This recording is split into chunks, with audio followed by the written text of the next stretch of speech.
a planet of peace. The artisan colony of the planet Kyros created a society without weapons. Instead of war, they pursued art and beauty. But in the Clone Wars, even peace-loving worlds are seemingly forced to change sides.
Once again, Bucketheads.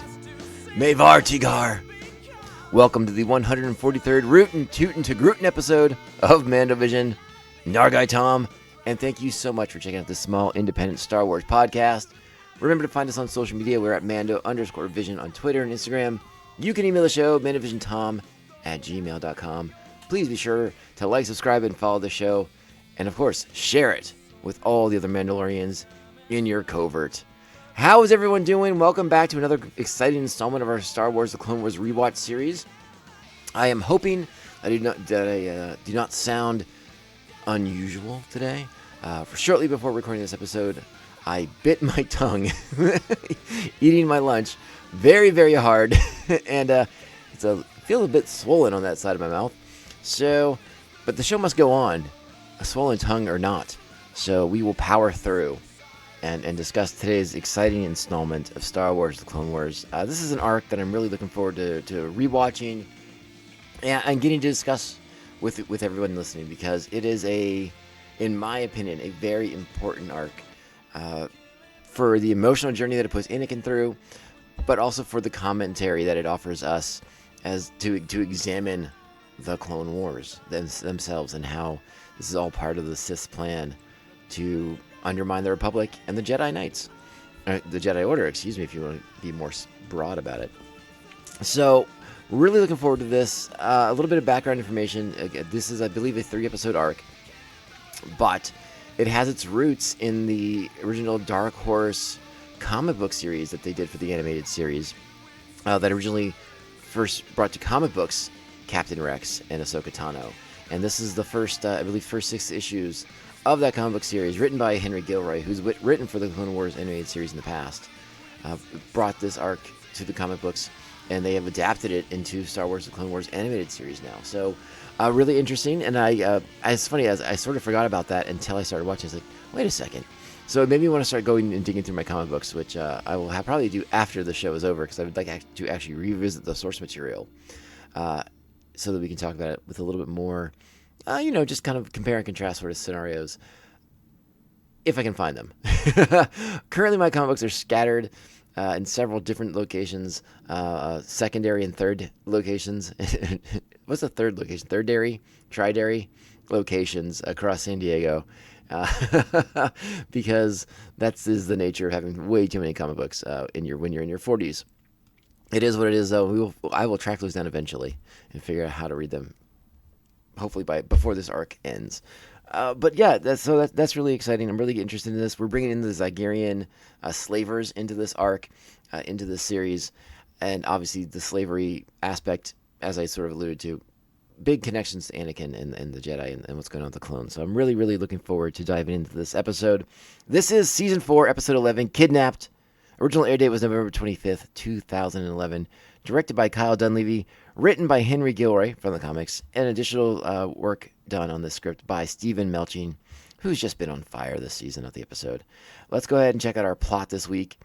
The Separatists support Zygerian slavers in taking over a Togruta colony on the neutral planet of Kyros. Anakin and Ahsoka race to defuse a series of bombs, while Obi-Wan faces the Zygerian leader, Darts Dinar. So, the plot description that's available on IMDb, much like the title of the episode itself, sort of undercuts the mystery of what happens to the Togruta colonists. As the episode states, kidnapped. So when Anakin and Ahsoka and Obi-Wan are like, hey, where's the Togruta colonists? The audience already knows the answer to this. and by the time we are sort of told about the Zygerians and their slave trader history and roots, I think we've all put these pieces together maybe a little bit more quickly than the Jedi do. That just sort of happens sometimes. Again, the title of the episode alone, Kidnapped, really gives it away right off the bat. So a little bit of maybe a misstep when it came to deciding on what this one was going to be called, if we were going to try and build up the mystery of what happened to these Togruta colonists. Because if you read the episode description that pops up on Disney Plus, it just says Anakin, Ahsoka, and Obi-Wan must investigate the disappearance of a colony. You know, it's very, very vague, very general, and you're like, again, but you see the episode Kidnapped, the title, Kidnapped, and you're like, well, clearly they didn't just mysteriously disappear. They were kidnapped. It's in the name. Anyways, let's talk about our cast for this week. Once again, Matt Lanter is back as Anakin Skywalker.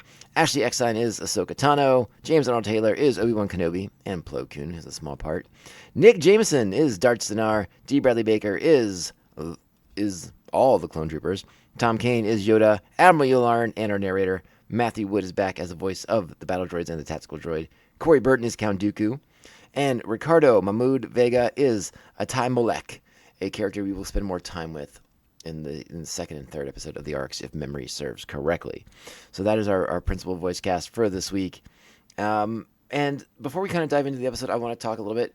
I read some of the comments on this episode on IMDb. And there's not a ton posted about this episode.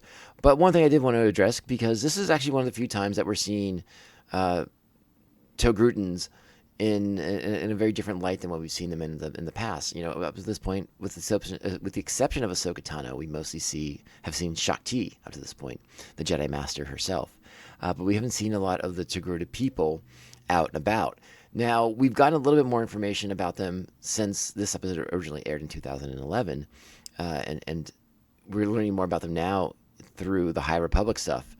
Those novels have sort of chronicled Togruta joining the Republic, and through those books we've learned that the Togrutans are a very a capable warrior culture. Right, that's a big part of who they are. But these Togrutans that we are introduced to here in this first opening episode of the Slavers arc, they reject that. They are pacifists. This is an artist colony.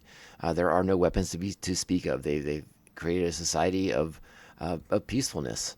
And so, you know, we're going to open up the episode proper with the leader of this artist colony and his conversation to Master Yoda, and saying how the Separatists are here and blah, blah, blah, you know, kind of setting the stage for everything. And yeah, I think it's important to establish that the Togrutans themselves are a very capable warrior culture. This is not them. This is a very different side of the Togrutan people that we've seen so far. So unless they're planning on, coming at those battle droids with a bunch of paintbrushes, they weren't going to stand much of a chance against Dooku's forces as they arrive on the planet Kyros. So they give in very, very quickly because they have nothing else they can do.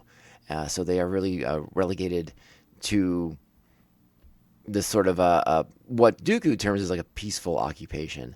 But we'll talk about that as we get into it. But I did sort of want to put that out there, that these Togrutans are not they're a little bit different than the Togrutans as we get to learn about them in various other media thus far. The Togrutans are sort of a culture that we do not know a ton about at the moment, and I hope that will change over time.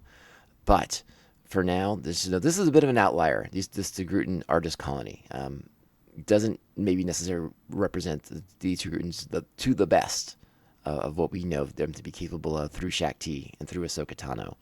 But there it is. All right. So I think I've kind of preambled enough, and it's time to dive into it. I think that you know what that means. It's time. Strap on your buckets. Let's go. The simple truth is there is not a warrior among us, Master Yoda. An armed conflict will destroy us. We will negotiate with Count Dooku if we are able. Trust Dooku. You cannot. Send help. I will. I'm afraid it is too late. The Separatists have already arrived. All right, so the Separatists have arrived first. This is inevitable. The Togrutans know that they don't stand a chance. They'll try to negotiate as best they can. But we know what Dooku is like about negotiations. We also get our first glimpse at the Zygerian who comes with Dooku to the planet. And this is a big show of force on the part of the Separatists as they roll out, just a countless amount of battle droids into this peaceful artist colony on Kiros that I think they know that has no opposition to them, has no secret weaponry or arsenals around to defend themselves.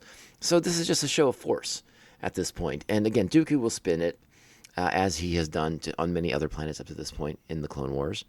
And the Togurtans just have to take it because they can't really do anything else about it. I want to talk about, because I didn't state it earlier, we did not talk about our Jedi Fortune Cookie for this week's episode, which is where we are going always reflects where we come from. Now this, again, I think this most strongly connects to Anakin. We know about his past as a slave. It is a lot of the impetus in Star Wars Episode 1, being sold by the Hutt cartels into slavery, being gambled away by Gardula the Hutt to Watto, and how being a slave impacted him and affected him as a small child, and how that he still wears those scars even now as an adult, and he has a very strong opinion on slavery in the Republic. Again, they talk about it in Episode 1. We can go back to that if you want. When I think it's Padme's talking about how didn't the galaxy or didn't the Republic outlaw slavery? Well, sure, but Tatooine's on the fringes. It's out on the outer rims, and that is where we spend most of our time in the Clone Wars conflict, is planets in the outer rim, and that is sort of beyond the reach of the Republic. So we're going to get a lot of backstory about the Zygerians as they're introduced in this episode, and the slave empire they built, and how the Jedi broke that empire 1,000 years ago, whatever it turns out to be. And again, so we'll contextualize it in that regard. But I also want to say that I think the Fortune Cookie could also apply to the Zygerians themselves, because they're trying to bring back that empire of slave building, slave trading, and they want to restore the glory of their empire, and they're going to do it on the backs of these Togrutan slaves that they've just captured. And again, there's this quest to recapture the glory of yesterday, even though they did it through such horrible means. But they want their glory back, and then it'll be at all costs. And that'll be something that we get to discuss as these episodes play out, as we get into the 3 episodes of this arc. We'll get more into the Zygerians and where they come from and where they're going as a people, and the notion of slavery in the Republic. I'm saving my big ace card. If you know this podcast, you know I got a little something up my sleeve for the very end of this episode, because I'm so excited to talk about slavery in the Republic. It is if I could write a thesis on slavery in the Republic, I'd be all up over it. Excited. I'm pumped up. Let's go ahead and check out. Let's go back to the artist colony. Let's get into the episode a little bit more as Dooku's sort of like, doing his schmoozing sort of thing, like laying it down, putting it on super thick, so that everyone's like, oh no, this is a good thing that we're here. We're going to protect you from the war itself. Like, this is just like a defensive thing. Don't even sweat it. Yeah, if you don't know Dooku's shtick by now, my goodness. But let's check it out for posterity's sake. Count Dooku, we have chosen to remain neutral in this war. Why have you launched this invasion against us? Think of our presence as a peaceful occupation for your protection as well as ours. I have heard the tragic stories of worlds caught between your droids and their clones. What of my people?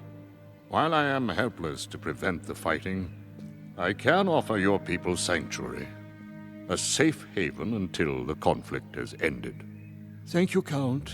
Yours is a kind offer, but I insist. So it sounds like they're getting relocated pretty heavily. Again, there's not much. They don't have much to negotiate with, right? This is just going to happen whether they agree or not. So I think they're sort of just hoping that Dooku is being benevolent. And I think we all know better. But let's check it out as we get our first glimpse of the Zygerian, sort of the tone that Darth Dinar carries with him. Round up the citizens. All of them. Roger, roger. That doesn't sound good when you say round up the citizens. That can't bode well for the citizens themselves. Bad tidings.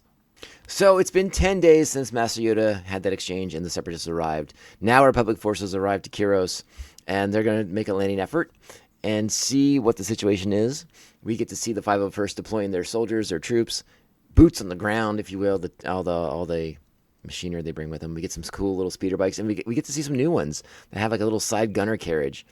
So we see Obi-Wan piloting one of these speeders with Rex in the gunner seat, and Anakin piloting the other one with Ahsoka in the gunner seat, which will lead to a really cool action sequence where we get to see the sort of coolness of those speeders in the gunner seats, which can swivel around and shoot back at the soldiers, at the enemies from behind that are coming at you from behind, which I thought was really neat. So I really enjoyed that battle sequence. But before we get to that, let's sort of check in with our heroes as they're moving through this colony on these speeders.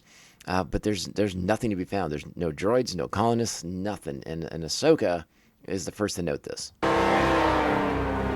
Anybody else think it's too quiet? I haven't seen any colonists. They're probably hiding. Let's hope they stay hidden. It makes our job easier if we don't have to worry about them in battle. I don't like it. The Clankers have never been shy about using civvies as living shields. I'm sure they're here somewhere. Let's make for the city center.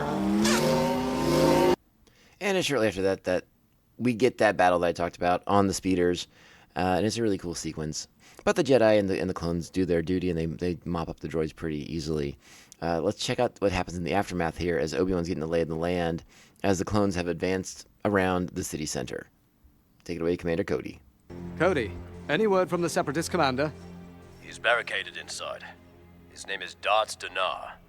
He has sent you a message, sir. Master Kenobi, come to the tower. We will negotiate terms for surrender. Well, that was easy. Zygerian scum! I'll handle that slaver. Anakin, he asked for me. I need you to locate the missing Togruta colonists. Fine.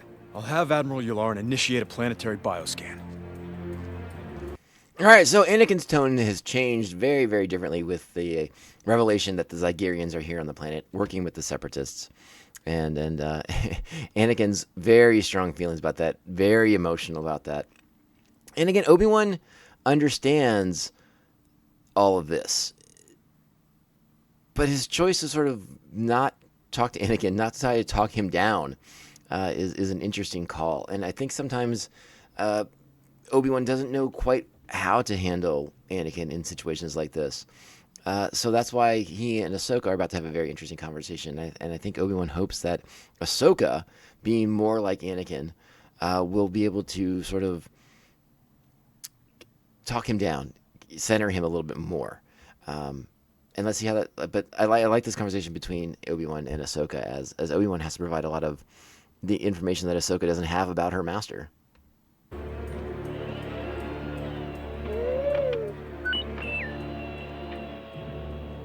Why is he so upset? Anakin has never talked about his past, has he? Only to tell me he won't talk about it. As a child, Anakin and his mother were sold into slavery by the Hutt clans. Oh. And these Zygerians, they're slavers. Anakin has struggled to put his past behind him. Don't worry. I'll keep an eye on him. Yes. Make sure you do. All right, let's go to Darth Dinar in the tower on the communique with another Zygerian, the one I talked about earlier, who will be in more episodes soon, and Count Dooku. And we find out that the Darth Dinar is not just going to roll over for the Jedi and for the clone army now. He's got a plan. And let's hear a little bit about this plan as as Obi-Wan's going to make his way into the scene as well.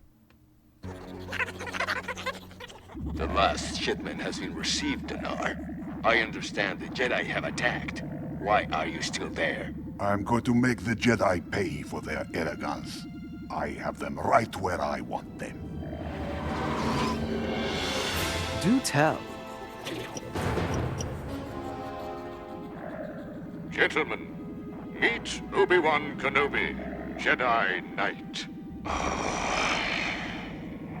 Dinar, bring him to me. On his knees. With pleasure. We were going to discuss surrender. Yes, you will surrender. We obviously have a misunderstanding, my friend. No, you are wrong, Jedi. Am I? You're no doubt aware your droid forces have been destroyed and you are surrounded. Do the honorable thing and give up now, Dinar. I promise you will receive fair treatment. All right, let's pause it right there real quick, just to kind of catch everyone up. Again, we're doing an audio podcast, so some of the things we're seeing that are visual here, you might be like, what the heck? So at a certain point, Obi-Wan realizes that, hey, I'm going to hit my comm device. We're going to loop in Anakin into this conversation as things have turned. This is not going to be a simple surrender as we all thought it was going to be. There's more going on here.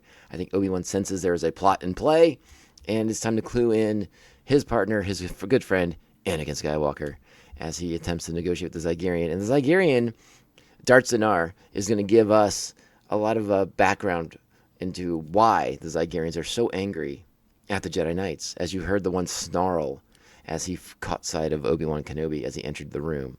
So let's hear a little bit about that now from Darth Dinar himself, as he sits perched up on this desk, petting the sort of like native owl-like creature. It's purple and green. That's apparently native to Kyros, and he plans on putting it in cages to sell on the market. So there you go. You've broken through my defenses. You think you've won? Think again. I have planted bombs all over the city. No one will survive. Now, surrender. If you're not bluffing, then I must concede. But you'll have to make considerations. First, you release the colonists. Here is my counter-offer. So they've just blown up a building that was empty. Dinar's going to tell Obi-Wan that. But the Jedi don't seem to know yet. And again, I find this a little convenient for the plot, for the story itself, is why can't the Jedi sense the Togruta on the planet? You know, they can't find them, they don't see them, there's no sign of them. Why can't they feel them in the Force to know if they're there or not? But now perhaps I'm giving too much credit to the Force itself. Perhaps the Togruta colony is too small for that sort of sensation through the Force to be felt. Again, I'm just sort of wondering here. I'm speculating a little bit. Maybe I'm giving the Force too much credit. Maybe I'm giving the Jedi too much credit. We know that their powers are a bit muted by everything going on with the Clone Wars and the shroud of the dark side that's fallen over them. But I feel like there's ample evidence to support the idea that, hey, wait, maybe these Zygerian slavers are up to no good with these Togruta colonists. Maybe. I don't know. Again, I sort of maybe just a small critique on some of the finer points in this episode. So after this bomb's been set off, we now know that Darth Dinar is not messing around. Now the Jedi still think there are colonists to save, so they're going to rush around to try and find the bombs. Now this is how Obi-Wan and Anakin work. You know, Obi-Wan loops him into the comm conversation. So Anakin knows what Obi-Wan knows. So that means that Obi-Wan knows that Anakin's going to go and look for the bombs and hopefully defuse the bombs. So now it's up to Obi-Wan to stall and buy as much time as possible for Anakin, Ahsoka, and the clone troopers to find and disarm the bombs and, in their minds, save the Togruta colonists from being blown up. Now let's cut back as Obi-Wan is buying time and sort of be like, hey, Zygerian friend, where's all the hate coming from? Let's talk. Very well. I surrender. Long before this war, you Jedi destroyed the great Zygerian slave empire. I would kill you now, but Dooku would prefer you alive. I understand your frustration. It is unfortunate you and I cannot resolve our differences as you do in the Zygerian tradition.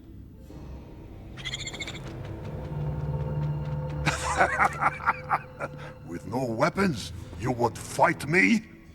For good reason. Say, if I win, you reveal the location of the colonists and the bombs. And if I win, I'll deliver you to Dooku in a cage, like one of these filthy creatures. Perhaps.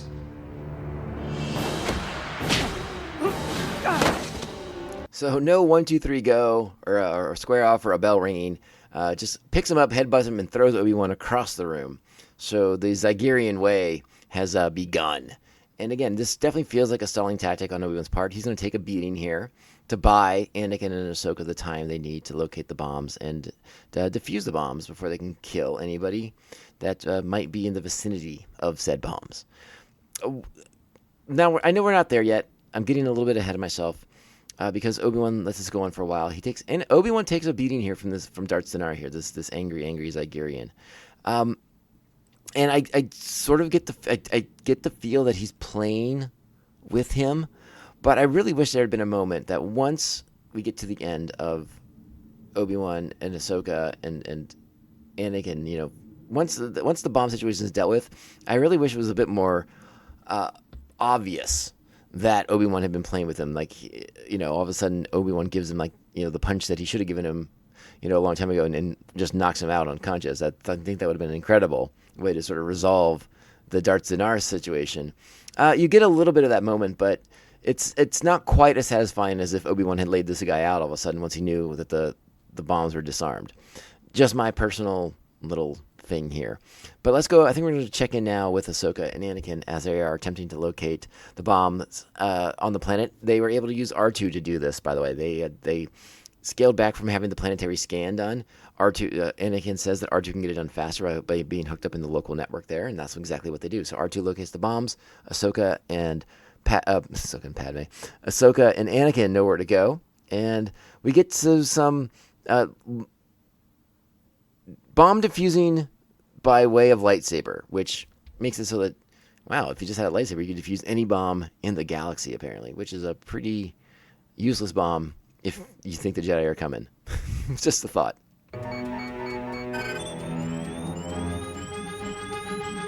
There must be a wire we should cut.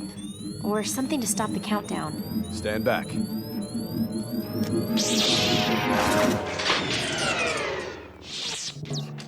Wow. How did you know that would work? I trusted my instincts. You mean you guessed. Yeah, but it was an educated guess. Now come on, there's plenty more to go. Let's check back in with Obi-Wan, who's taking it on the chin, literally, from that Zygerian slaver, Darth Sinar. And Darth is going to give us a little bit more background into the Zygerian slave empire of old and how he longs for those days to return and bring back the glory of the Zygerian empire. For thousands of years, Zygeria supplied slave labor to the galaxy. We prospered. Our customers prospered. Then the Jedi came.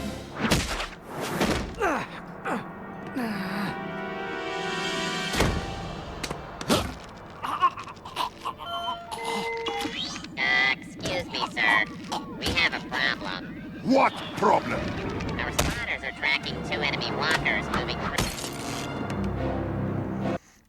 So Obi-Wan clearly makes that move there to defeat or to distract from the news that Republic forces are moving against Darth's plans. They are locating the bombs. They are disabling the bombs as they go. So yeah, Obi-Wan stalling for time and buying as much time as possible for Anakin and Ahsoka. Let's go back into that conversation with the Zygerian, with Darth Sinar, as he's sort of getting on his little soapbox here about the Zygerian slave empire and how their people prospered from the slave trade, and all the customers who bought slaves from the Zygerians, they prospered from the slave trade. It's a complicated topic in the sense that it's something that we don't know much about these Zygerian people. We don't know much about their culture necessarily, but they clearly have no moral issue with coming to other planets, taking people and turning them into slavery by stealing people's freedom and turning them into slave labor to be sold. There's no sort of issue with that. Like you are a conquered people, or we're just stealing you or abducting you, whatever means by which they're doing it. There's no mention of that whatsoever. And again, that's sort of like we've talked in the past about how Star Wars is sometimes has to be sort of held in check because it can't get into some of these heavier, weightier topics. Like the fact that they're even talking about slavery at all in Star Wars: The Clone Wars is really exciting and really fun. But you're never going to get like that sort of deeper, analysis of the galactic events, right? It's Star Wars. We're supposed to sort of take what they're talking about and sort of find our cultural context in our world, in our life, to sort of put these things onto, so that we understand them in a way that they can't necessarily talk about them. But it is interesting to me, and again, as this arc plays out, the Zygerian Queen will later on be sort of forced to confront the issue of slavery and what that really means for her people, and sort of the way that they're viewed for these actions. And we're going to get there. And again, I can't speak about it right now because I don't remember the specific beats, because again, I'm rewatching these as we're talking about them. So I don't want to get too far ahead of myself. I just remember a couple beats for the story. but yeah, it's sort of interesting how much Star Wars leaves up to us to interpret, right? Again, we know that slavery is bad, but it's interesting to see that these Zygerians think nothing of it. They have no problem with coming in, denying these people their freedom, their existence, their lives, basically, to sell them and turn profit from them. And again, we're going to keep talking about that and the wrongness overall of slavery, especially by the end of this episode, as I intend to turn the tables on the Republic, as I have done before. So get ready. So Anakin and Ahsoka had a bit of a situation with two bombs. The final two bombs, they were linked together, and then they were pinned down by sniper droids. They solved the problem as they are known to do, and they do it in a pretty good way. And then they defuse the bombs in time simultaneously, or else one would go off without the other one being there as they are signaling each other. And again, we go back to the tower. Obi-Wan taking the beating. And again, he seems to, again, there's moments where it seems like Obi-Wan's like in real serious trouble, but I sort of get the impression that he's sort of faking it the entire time. What do you think? It doesn't feel like he's in any imminent danger at any particular point. Like, it doesn't look good for him. He's taken a lot of beating, a lot of fists and body slams and all these things. Like, but you would assume he's using the Force to kind of cushion these blows a little bit, to kind of minimize the impacts and the damage as it goes. Because again, we've seen Obi-Wan in worse situations than this. He's just buying time. So he's taking the punches. But let's be there now in the tower as Obi-Wan being held up by his neck, getting ready for possibly the ultimate chokeslam, is going to be there to witness the bad news being delivered by the Separatist tactical droid to Darth Sinar about what exactly has been going on with the bombs. Now I'll take revenge for my people, Jedi. Sir, you have an urgent transmission. Sorry to interrupt, sir, but you weren't responding. What is it? The Jedi have disarmed your bombs. What? Give me the detonator.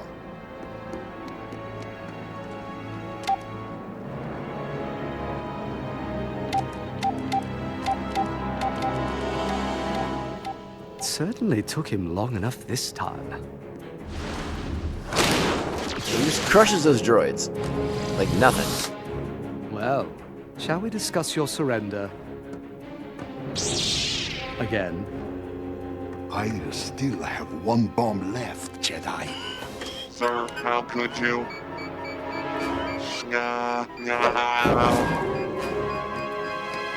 All right, so again, another little quibble of mine with this episode. As Darth Sinar is pushing the tactical droid that's now turned into a bomb at Obi-Wan, I don't know why Obi-Wan just doesn't catch the tactical droid. Either throw it back at Darth Sinar and knock them both out the window. And again, yes, I am calling for the murder of Darth Sinar. He is a filthy slaver, as Anakin said. So I agree with him on this. Or at the very least, take the tactical droid in the Force and then throw him out the window, which is ultimately what he does, but not before letting Darth Sinar escape, at least escape the tower. And this leads to Anakin and Ahsoka refusing, Anakin in particular, his anger getting the best of him as he's like, I'm not letting that scumbag get out of here. I'm on it. So, yeah. And again, Anakin's anger in this is, again, it's not the Jedi way, but it's justified because we know his origins. We know the scars that he has from his time as a slave. So it's interesting to see his desire to make sure this slaver isn't going to get away with what he's done. And again, I think at this point, they have to, Anakin, I think at the very least, has to suspect that the Zygerians have enslaved the Togruta on this colony. So, again, if the Jedi aren't thinking that at this point, I don't know. Again, they should be thinking this. They really ought to be thinking this. Like, put the pieces together here. Separatists, missing colonists, Zygerian slavers. It's not hard arithmetic, and I'm not good at math at all. So maybe the Jedi should have caught on a smidge earlier to what was really going on here, and that way you would have been able to interrogate Darth Sinar about this a bit sooner, from a bit more of a position of power. But again, let's check out with Anakin again refusing to let Darth Sinar get away. Anakin! Anakin, come in! Dinar is making his escape from the tower. On our way. We'll never catch him in time. I am not letting that slaver scum get away. So this leads into the big action sequence to close out the episode as Ahsoka and Anakin spring from their transports, the AT-RTs, and then do a cool double force jump, like Fallen Order style, onto Darth Sinar's ship as it is attempting to make its getaway. So they cover a lot of ground on the AT-RTs before they jump from them and then do their whole Jedi thing to get back on the ship. Anakin brings his lightsaber down, damaging one of the engines so Dinar can't make his escape, at least not easily. And then they get into the cargo bay. They fight a Blixus creature that's also featured in the comic book adaptation, or in the comic book that this is adapted from, I should say. Meanwhile, Ahsoka's going to make her way to the bridge. A little confrontation with Dinar there as Anakin deals with the Blixus, and they have to do that whole thing. And again, it's a fun action sequence. I'm not going to play any clips from that because I want to get to the big moment at the end here. After the Blixus has fallen out of the cargo bay of the ship, Anakin comes back aboard, and now he's going up to have words with the Zygerian scum, because that's how he feels about it, and I agree. Gotcha.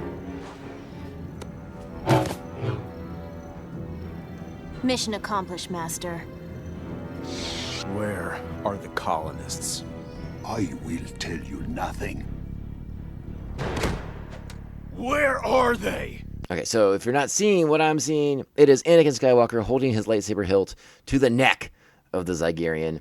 The threat obviously being that he will turn it on in a moment and end this Zygerian slaver scum's life. Master.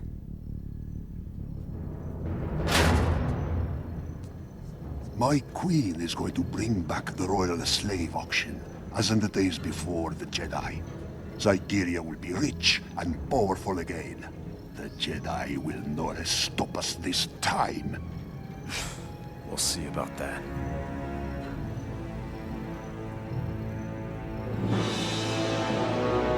Alright, so that's the end of that sequence. Now we're going to go to the Jedi Temple on Coruscant and a holo conversation.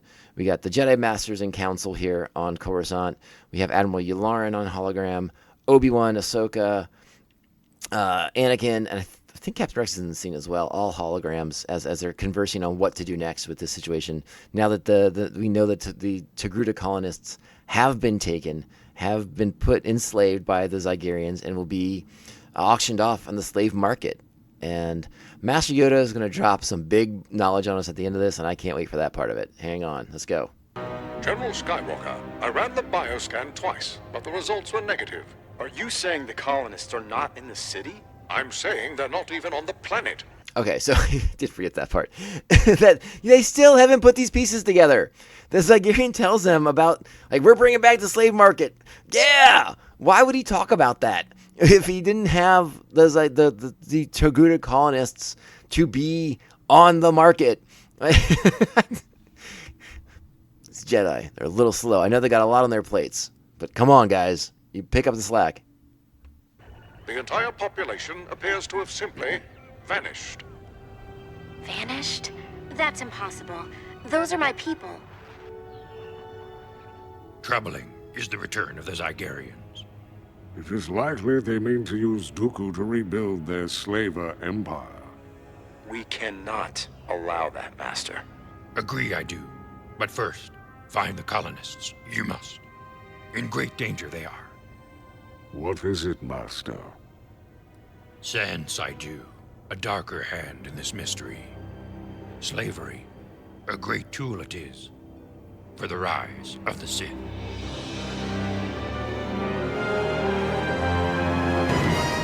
Boom. And that's Yoda. Not even, he's just dropping the knowledge, right? But not realizing the context of the knowledge. Like, it's what we've been talking about. It's one of my favorite things to get into on this show. The cloud of the dark side that has fallen over the Jedi, has fallen over the Republic, not even allowing them to see that the Jedi are wrong because they are using a slave army themselves, and they haven't even questioned it. They haven't even had the self-awareness to see that this was the attack on Geonosis, the employ of the clone army that Master Sifo Dyas ordered, that all of it is part of a grander scheme, that they are falling right into the trap. It is a trap built for a Jedi, and not the kind that Obi-Wan and Anakin can spring, because this is one that requires the Jedi to do what Jedi do, and they are ensnaring themselves in it. And again, they don't see it. They don't see it yet. And again, we'll be forced to confront these issues in this arc, and then again later on in the series itself. But it's something to always keep in your mind as a Star Wars fan. The complexity of Sidious's plan is not always easily discernible, right? Like, we don't spend a lot of time. Star Wars is very good at not hammering you on the head with things, right? So sometimes the nuance of these things can go under the radar, unless you are just the kind of fan who wants to pay attention and kind of dive into these things. And this is one of those angles of the prequel era that I really found the most fascinating, was the notion that by simply using the clones, it was the self-fulfilling prophecy of doom for the Jedi Order, and they missed it. They all missed it. Now, again, there are Jedi who question the Clone Wars, and we're going to talk about them later on because they have episodes featured later in the season. We saw a bit of that with Krell in the last arc. Disillusioned, has seen a vision, but doesn't realize the scope of what's going on with the fall of the Jedi, and like necessarily the way that it's coming about. You know, Krell's visions is mostly fueled by internal. He sees visions of internal fighting amongst the Republic that brings about the downfall of the Jedi and all these other things, but he doesn't see that the downfall of the Jedi has already begun because of the Clone Wars in general, and it's a complete lack of failing on their part to sense that, to understand that, and to stop that, to subvert that. They go right into it headlong. They're like, we must defend the Republic, and look, there's this army waiting for us that Sifo Dyas ordered to be built. And again, we will play with that as we get along in the series, because we're in season 4 and we start getting into some more of the thicker levels of the tapestry of the mythology at this point, because we start to pull those layers back as we spend more time with these characters, as these characters sort of reach their culmination before we get to episode 3. Because remember, this show's got a finite lifespan. It has to dovetail into Revenge of the Sith. So there's an arc for all of them to go on. It's a journey for all of them to go on. And it's not necessarily always the one for self-discovery, but as the audience, for us to get to see what's going on behind the scenes, the machinations of Palpatine, and how he's won from day one. And now it's just a sort of question of how quickly can he win. You know, he needs to get all of his pieces into place for the new order, right? For the Empire to rise. And it's just sort of, this is every battle we see the Republic win is almost like a stall. It's a slight delay. It's a bump in the road for Palpatine, but it's also a necessary bump in the road, because he's nurturing Anakin Skywalker. He's plotting his turn to the dark side. All these things are happening at the same time. So every time the Republic wins, they're actually losing, and they don't even know it. That's sort of like, again, the sort of deep machinations that Palpatine's running. The games within games within games. And you know, this guy, he's not 10 moves ahead. He's not 7 moves ahead. He's playing a whole different game. You know, what's the expression? Like, we're playing checkers, that dude's playing chess. The Jedi, they're playing Go Fish. and Palpatine's over there with like 7 3D chessboards. Like, they're not even in the same league right now. The shroud of the dark side is on the Republic. It is on the Jedi. And they are completely unaware of it at this point. And so it's not until we get to episode 3 that these things begin to dawn on Master Yoda and Obi-Wan and the other Jedi, just how far they have fallen during the course of the Clone Wars. So great stuff. I love how this episode closes out because, again, it's Master Yoda's closing words. Just so much food for thought, right? Love it. I love it. This is 8 buckets, easy.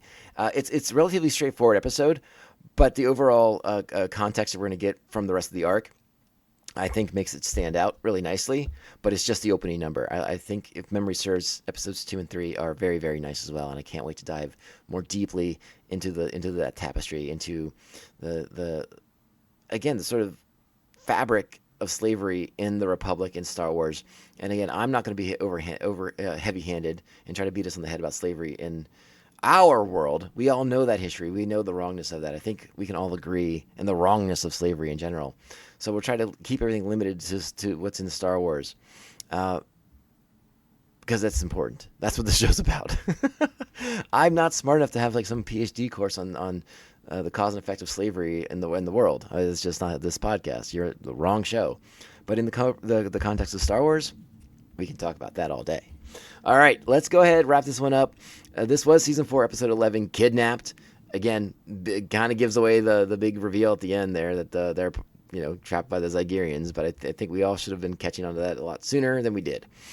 So, another reminder, reach out to us on social media. We're at Mando_Vision on Twitter and Instagram. Email the show at mandovisiontom@gmail.com. I will definitely get back to you. You can like, subscribe, follow, and share the show with all the other Mandalorians in your covert. I would be greatly appreciative of that. Grow the army, grow the Buckethead legions. It'd be so wonderful. A great way to support the show, if you have the time and the inclination, is to give us a 5-star review. Those help us defeat the tyranny of the algorithm and the slavery of the algorithm, if you will. I mean, a lot in a sense, not to get too deep in the weeds on this one, but in a sense, we are all slaves to the algorithm in one way or the other. That thing tells us what to do, what to listen to, what to look at. We must fight it at all costs, all right? Do not be a slave to the algorithm. That is what I say about that. So give me a 5-star review, and I will help buck the system. At least that's my plan. We'll see what happens. All right. If you want to support the show in other ways, you can head on over to patreon.com/Mandovision. You can join the Mandovision Maniacs and hang out with super cool people like the Nasmindal Chodi, the Batman Abejo, Jeff Nail. Jeff is the co-host on The Ringing Ear, a great music podcast that I'm a fan of. Check them out. I've even been on an episode. It was a while ago, though. Thanks to Evil Circle, the evilest of all circles, the Squid Master General Brian Broussard, the New Jersey Devil Mark Wagamer, our very own Joker and Harley Quinn Brian and Krista of Pariah Brewing Company here in San Diego and Baltimore, Maryland, the Beer Hop Brigadier General, Jesus Beer Hops, the Silent Assassin, he who shall not be named, and Syndicate Ram, co-host of Come On Is So Good, a great movie podcast that I am also a big fan of, and an occasional guest on. All right, thank you all so much for the support, for the love. I hope everyone is doing well, staying awesome, and being as rad as can be. I know the world is crazy still. There's all kinds of... It just feels like it's one thing after the other, isn't it? We can't catch our breath, but we can... When we do have that moment, when we need a little respite, we can turn on Star Wars, we can turn on a Star Wars podcast, and we can get a little bit of escape from sort of the grimness of the world around us, which is sometimes just daunting. And, I'm no different than anybody else. There are times when I am beyond frustrated. I go to dark places, and I turn to a lot of podcasts, uplifting, positive podcasts, fun podcasts, and they make me feel a lot better about things, and they give me a little respite from the internal whirlwind of my brain, which I definitely need to get away from sometimes. So that's all I can suggest. If you're feeling yourself get a little low, just find that thing that makes you happy, whether it's Star Wars or Marvel or reading a good book somewhere or getting a rad cup of coffee or a super cool alcoholic beverage. Do your thing. Be you, be happy, be awesome. And if you see someone else struggling out there, you help them out the best you can as well. Just let them know that you're there. And that is super important stuff. All right, let's get out of here. Again, I think I said it, 8 buckets on this episode. We'll be back for part 2 of the Zygerian slave ring, the slave empire as it attempts to rebuild, and as the Jedi attempt to shut that S down. All right? We'll talk to you all later. You know what that means. This podcast only ends one way. This is the way. This is the way. This is the way. This is the way. You expect me to search the galaxy for the home of this creature and deliver it to a race of enemy sorcerers? This is the way.